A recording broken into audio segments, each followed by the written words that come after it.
On entend souvent dire que les super-héros sont immortels, mais ce n'est pas vraiment le cas, et on va le voir aujourd'hui avec un comic sorti chez Marvel en 1982, à savoir la mort de Captain Marvel.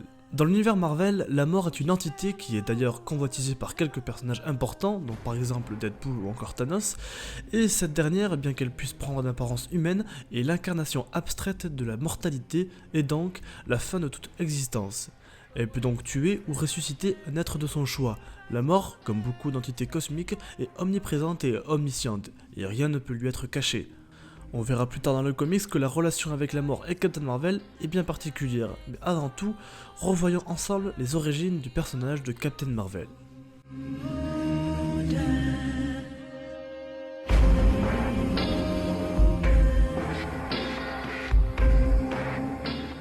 Captain Marvel est apparu pour la première fois dans un comics en 1967, dans le comics Marvel Super Hero numéro 12. Il avait alors été créé par Stan Lee et Gene Colan. Dans l'univers Marvel, Captain Marvel est une entité que plusieurs personnages ont revêti. Le premier a été créé par notre cher Stan Lee et porte le nom très simple de Marvel. Ce dernier est un Kree abandonné par ses parents alors qu'il était très jeune. Et avant de partir, la mère de Marvel laissa son fils à l'académie militaire où il sera entraîné pour devenir utile pour l'Empire Kree. Ses parents seront plus tard tués dans une expérience d'hyper vitesse qui tournera mal. Marvel deviendra rapidement un capitaine respecté et connu dans l'armée Kree.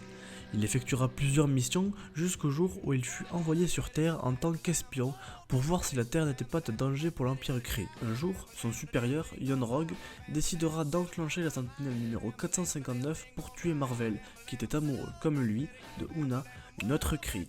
Et Marvel, qui était alors sur Terre, réussit à vaincre le robot, et les personnes qui étaient présentes ont alors décidé de le baptiser très simplement Captain Marvel. Avec le temps, Marvel comprit que tous ses supérieurs étaient contre lui, notamment Yon Rogg, Ronan l'accusateur, le ministre Zarek ou encore Supremor, l'intelligence suprême. Il décidera alors de se rebeller pour prendre le parti de la Terre. L'Empire Kree l'accusa alors de trahison, et seul il combattit de multiples menaces, comme par exemple la sentinelle numéro 459 ou encore le Super Skrull. Durant cette période, le Captain Marvel a une forte baisse de popularité, et donc des ventes de comics qui sont à son effigie. Une refonte du personnage est alors exécutée. Son costume d'abord change, oubliant le vert et le blanc de la tenue militaire, optant pour un costume plus classique de super-héros en rouge et bleu. Mais son costume n'est pas la seule chose qui change chez lui. En effet, ses pouvoirs évoluent. Il obtient, grâce à Zarek, une entité cosmique créée par Ronan l'accusateur, la capacité de voler et bien d'autres pouvoirs. Et malgré l'obtention de ses pouvoirs, l'intelligence suprême l'envoie dans la zone négative, un lieu sans vie et parallèle au nôtre. La seule façon à notre Captain était d'échanger ses atomes avec un être de notre univers. Rick Jones fut alors choisi, et Marvel établit un contact psychique avec ce dernier pour expliquer la situation. Et il réussira alors à le convaincre de porter ses bracelets en métal pour échanger sa place pour une durée limitée. Les bracelets, ou Nega bracelets, permettaient à notre super-héros de voler ou de générer de l'énergie. Grâce à ces derniers, de retour sur Terre, Marvel affronta son supérieur, Yon Rogg, mais ce dernier avait un otage, Carol Danvers. Yon Rogg fut tué et Carol fut contaminée par des radiations.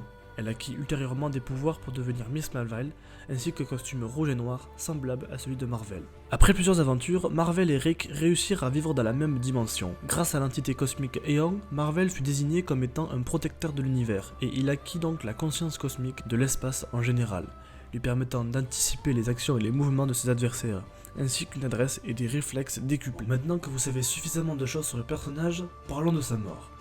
Captain Marvel ne meurt pas lors d'un combat, mais à cause d'un cancer qui lui a été donné par Nitro, un de ses ennemis. Dans le comics, la mort de Captain Marvel, on voit la relation que ce dernier entretient avec la mort, et comment il fait face à cette dernière.